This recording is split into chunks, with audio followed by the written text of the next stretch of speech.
पहली बार वो कहाँ मिला तुमसे? कोई गलत हरकत उसने किया? कमेंट सेक्शन भरा पड़ा हुआ है कि चाचा अगर साथ गया था तो हो सकता है कि उसकी इरादा रहा होगा बच्ची को बेचने का। महाकुंभ के बीच से एक बच्ची अचानक एक साधु के चंगुल से उसे पत्रकार छुड़ा लेते हैं और उसके बाद घमासान मच जाता है। बच्ची सुरक्षित अपने घर तो पहुंच जाती है, लेकिन तमाम सवाल अभी भी बने हुए हैं कि आखिर बच्ची का मेडिकल परीक्षण क्यों नहीं कराया गया, उस साधु के ऊपर कार्रवाई क्यों नहीं हुई। अभी भी खुलेआम साधु उस महाकुंभ के बीच में घूम रहा है। तमाम प्रतिक्रियाएं आ रही हैं कि बच्ची किस हालात में है, घर पहुंची उसके बाद उसकी कंडीशन क्या है, क्योंकि तमाम ऐसे लोग हैं जो कहते हैं कि टोना टोटका की वजह से बच्ची के ब्रेन वॉश किया गया था और इसलिए बच्ची साधु को छोड़ करके अपने घर आने को तैयार नहीं थी।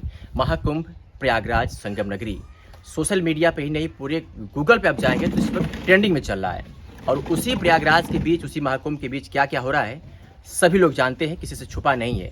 हम पिछले कई दिनों से उस मेले को कवर कर रहे हैं। जो जो चीज़ें हमने देखा है चैनल पे पब्लिश करेंगे तो आपके रोंगटे खड़े हो जाएंगे देख करके। फिलहाल हम उस बच्ची के घर पे मौजूद थी भदोही में, और उसके साथ ये शायद भाई हैं, चाचा हैं, जिनके साथ बच्ची मेला गई थी और बगल में उनकी इस बच्ची की माँ है। और इस बच्ची के चेहरे को आप बखूबी पहचान रहे होंगे, वही टोपी वही ड्रेस जब ये बाबा के चंगुल में थी। ये समझ नहीं पा रही थी कि मुझे करना क्या है, यहाँ से कैसे निकलना है। और वो बाबा था कि पत्रकारों पर हमला करने को उतारू था। अगर वहाँ पे पुलिस प्रशासन नहीं होती तो शायद उसको पत्रकारों को मार दिया जाता। बाबाओं की करतूत क्या चल रही है, बातचीत उस पर करते हैं। बेटा अब घर पे हो, कोई डर नहीं? सेफ सब अपने आप को महसूस कर रही हो? हाँ। कभी ऐसा लग रहा है कि डर कि कभी वो बाबा आएगा और फिर उठा के लेके चला जाएगा? नहीं। मम्मी से बातचीत करते समय जो जो घटनाएं हुई थी आपने बताया उसको? हाँ। क्या क्या बताया मम्मी को कि कब मैं गुम हुई चाचा से और फिर हमको कब मिला वो? पहली बार वो कहाँ मिला तुमसे? दुकान पे मैं पत्थर ले रही थी तो बगल में ये था, मैं नहीं ली, आगे निकल गई तो ये मेरे पीछे पड़ गया। फिर कह रहा दाना खाओगे, मैंने कहा नहीं खाऊंगी। फिर इसमें जहाँ जाने लगी, फिर एक टीना था मेरा हाथ पकड़ के उस टीने में ले गया। फिर टीने में अंदर में मतलब रूम बन रहा था, टीना मतलब टीने का जो घर बना हुआ था उसके अंदर ले हाँ। गया। फिर मेरे को बंदूक दिखा कर कह रहा है अगर किसी को कुछ बताएगी तो तेरे को मार दूंगा, मर जाएगी। ऐसे बोला था? हाँ। कुछ खिलाया भी था उसने? हाँ, भूजा दाना जबरदस्ती खिलाया था। अच्छा बेटा, जब पत्रकार सब सवाल कर रहे थे कि घर जाना चाहोगी तो आप बार बार यही कह रहे थे कि मैं घर नहीं जाऊंगी, पापा से नहीं मिलना है। मम्मी मारने की बात आती थी, भाई की मारने की बात आती थी, तो वो ऐसा क्यों कह रहे थे आप? आपने कहा है ना पत्रकारों से कि हम घर नहीं जाना चाहते, हम बाबा के साथ ही रहेंगे। ये बातें आपने क्यों कहा? हाँ, डर से मारे बोल रही थी। कैसे डरवा दिया था वो? वो बंदूक से डरवाया था कि अगर किसी को कुछ बताओगे तो तुमको मार देंगे।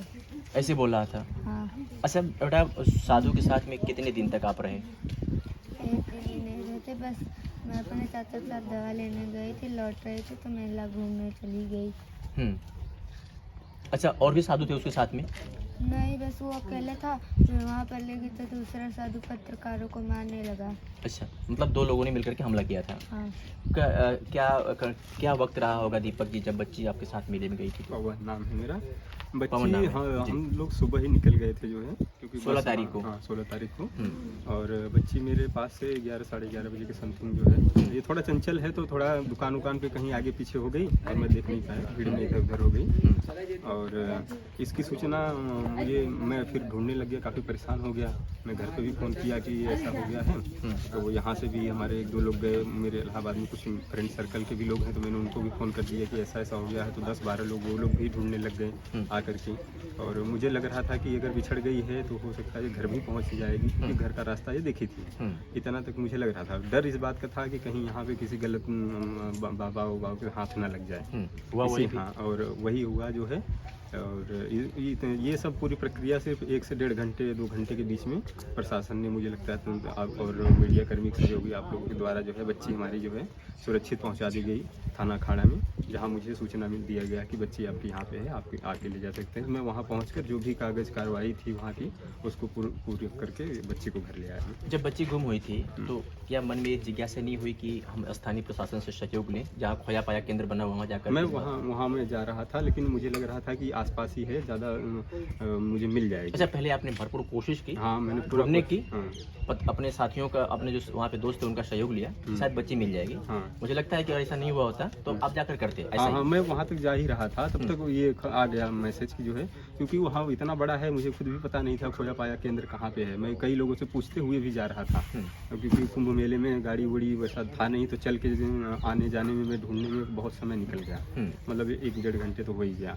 और फिर वहाँ जब तक मैं जाता तब तक मेरे पास इस बात का फ़ोन आ गया कि जो है बच्ची यहाँ पे है, आप यहाँ आ जाओ। मैं तो वहाँ भी पहुँचने में आधे घंटे से ज़्यादा लग गया मुझे चल के जाने में। अच्छा पवन जी, सोशल मीडिया का ज़माना है, बच्चे की वीडियो को कई करोड़ लोगों ने देखा है, आप भी बखूबी इस बात को जानते हैं। कमेंट सेक्शन भरा पड़ा हुआ है कि चाचा अगर साथ गया था तो हो सकता है कि उसकी इरादा रहा होगा बच्ची को बेचने का, क्या कहेंगे उन लोगों को? नहीं, इस तरीके की कोई बात नहीं है, जो भी आप लोग सोच रहे हैं ये इस तरीके के हैं। हम नहीं सोच रहे हैं, बस हम सवाल कर रहे हैं, क्योंकि कमेंट सेक्शन भरा पड़ा हुआ है इसी सवाल को लेकर कि चाचा था, उसकी अपनी बेटी नहीं थी, इसलिए हो सकता है कि बच्ची को बेचने आया हो और उस साधु के हवाले कर दिया हो।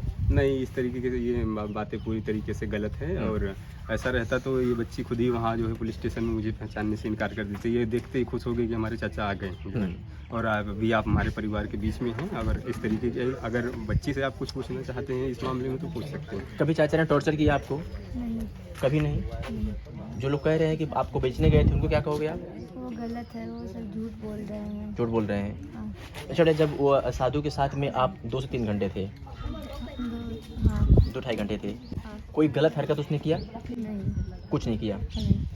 अम्मा, आपकी बेटी आपको मिल गई है, क्या कहेंगे? धन्यवाद। बच्ची रो रही थी, इसके ब्रेन वॉश कर दिया गया था, ये आपके घर आने को तैयार नहीं थी? हाँ, आने के तैयार नहीं थी, रो रही थी, खूब रो रही थी। आने पे भी, यहाँ पे भी बहुत रो रही थी घर पे। क्या बताया, जाने के बाद आपसे क्या बातें हुई बच्चे की? रोत रोज सूत गई, कुछ बोलू नहीं, खाना ना कुछ नहीं खाई, खाली रोत रोज सूत गई, कुछ बात नहीं करी। सुबह जब सोए उठी तब कहे लगी कि मम्मी हमके दाना भुजा के दिए, हमके ऐसे घुमाए के बाद में हमके लाइयन अंदर, हमके बंदूक दिखाएन, और जोन बा हम हदस के मारा हम रोए लगे, जोन जोन हमके कह रहे ना वही बिल्कुल कह लगे। कहीं के उसे कहो मत, किसी से बताना मत, बस वंशिका भर बताना, मौर्य मत बताना। अच्छा, बस यही कह रहे थे। अच्छा, बच्ची चली आई, लेकिन जिस साधु के जंगल से पत्रकार साथियों ने छुड़ा करके आपके पुलिस के हवाले किया, वो साधु अभी भी शरेआम घूम रहा है, उसके लिए क्या कहेंगे? उस साधु कुछ कहेंगे? क्या कहेंगे भाई साहब? वो साधु अभी भी उस मेले में घूम रहा है। देखिए, मैं उस साधु को ही नहीं, उसके जितने भी लोग उसके साथी होंगे या इस तरीके का कार्य कुंभ में कर रहे हैं, मैं सभी के लिए कहूँगा कि प्रशासन थोड़ा सा और सख्ती दिखाए जो है बाबाओं के, क्योंकि इस तरीके का जो है गार्जियन वहाँ जा रहे हैं, अपने बच्चों को लेकर के जा रहे हैं। हो सकता है आज मेरे साथ हुआ है, या इस तरीके की घटनाएं और लोगों के साथ हो सकती हैं। कई बार जब दोस्त एक उम्र के होते हैं, घूमते हैं, तो आगे पीछे हो जाते हैं, तो वो मोबाइल से संपर्क करके बुला लेते हैं कि हाँ ये हम यहाँ पे हैं, वो पहुँच भी जाते हैं। लेकिन बच्चे जब भटक जाएंगे तो उनके पास मोबाइल नहीं है, या इस तरीके की घटनाएं और भी लोगों के साथ हो सकती हैं। तो इसमें भी थोड़ा लोग जागरूक होकर वहाँ पर जाएँ और ऐसे बाबाओं के ऊपर थोड़ा सा सख्ती बरतें। प्रशासन को ही लापरवाही इसके साथ हुई है। चलिए, हमने बच्ची के परिवार से बातचीत किया। अब यहाँ पे एक बात समझ लीजिए, प्रयागराज में महाकुंभ 144 वर्षों बाद एक ऐसा संयोग बना हुआ है कि एक ऐतिहासिक बना हुआ है। 12 वर्षों बाद महाकुंभ लगा है। उस महाकुंभ में तमाम देश प्रदेश, यहाँ के विदेशों के भी साधु संत आए हुए हैं, उसमें कुछ नागा भी आए हुए हैं। लेकिन जो महाकुंभ से जो तस्वीरें वायरल हो रही हैं, उन साधुओं की आप कंडीशन देखेंगे तो एक बार समझेंगे कि भला ऐसे लोग कैसे साधु हो सकते हैं। पत्रकारों के सवालों का जवाब न देने पर उनको चमचे से मारा जाता है, उनके साथ अभद्रता की जाती है, उनको गाली दिया जाता है। सबसे बड़ी बात ये, प्रयागराज महाकुंभ में जो मेले की जो कंडीशन है, जो वहाँ की व्यवस्था है, मौजूदा सरकार कह रही है कि 7 से 8 करोड़ लोग अब तक पहुँच चुके हैं, सुचारू रूप से सारा कुछ चल रहा है। वहाँ पर ऐसे कुछ नागा साधु हैं, वो शरेआम किसी भी सेक्टर में खुलेआम घूम रहे हैं, उनका कोई रूल रेगुलेशन नहीं है, कोई उनके पास आइडेंटिटी नहीं है कि मतलब ये नागा साधु है, उनके लिए कोई सेक्टर भी चिन्हित नहीं किया गया है। वो हमारे घर की, किसी और घर की, आप जैसे लोगों के घर की महिलाएं वहाँ पहुँच रही हैं, बच्चियाँ पहुँच रही हैं, और वो नंगे उसी मेले में उनके सामने घूम रहे हैं। मेरे हिसाब से, मेरी व्यक्तिगत सोच ये है कि उनके लिए भी एक सेक्टर होना चाहिए, और ये बताना चाहिए कि अगर नागा साधुओं के दर्शन करना आप चाह रहे हो तो उसी सेक्टर में जाइए, क्योंकि नागाओं का जो सिस्टम है वो बिल्कुल अलग है। नागा साधुओं की कंडीशन, पूरे शरीर पे एक इंच भी कपड़ा उनके ऊपर नहीं होता है। समझिए किसी सभ्य परिवार के घर के लोग, बेटियाँ बहनें अगर जाती होंगी तो किस तरीके से उनके चीज़ों को सामना करती होंगी। तो तमाम इस तरह की बातें हैं, इसको लेकर के कमेंट खूब चल रहे हैं, सोशल मीडिया पे बयानबाजी खूब हो रही है। इस पर भी प्रशासन को ध्यान आकर्षित करने की बेहद जरूरी है। फिलहाल हमने वंशिका से बातचीत किया, इसकी मम्मी से बातचीत किया और इसके चाचा जो इसके साथ लेकर गए थे बातचीत किया। फिलहाल बच्ची अपने घर सुरक्षित है, लेकिन सवाल ये भी है कि क्या उस साधु के ऊपर कार्रवाई नहीं होनी चाहिए।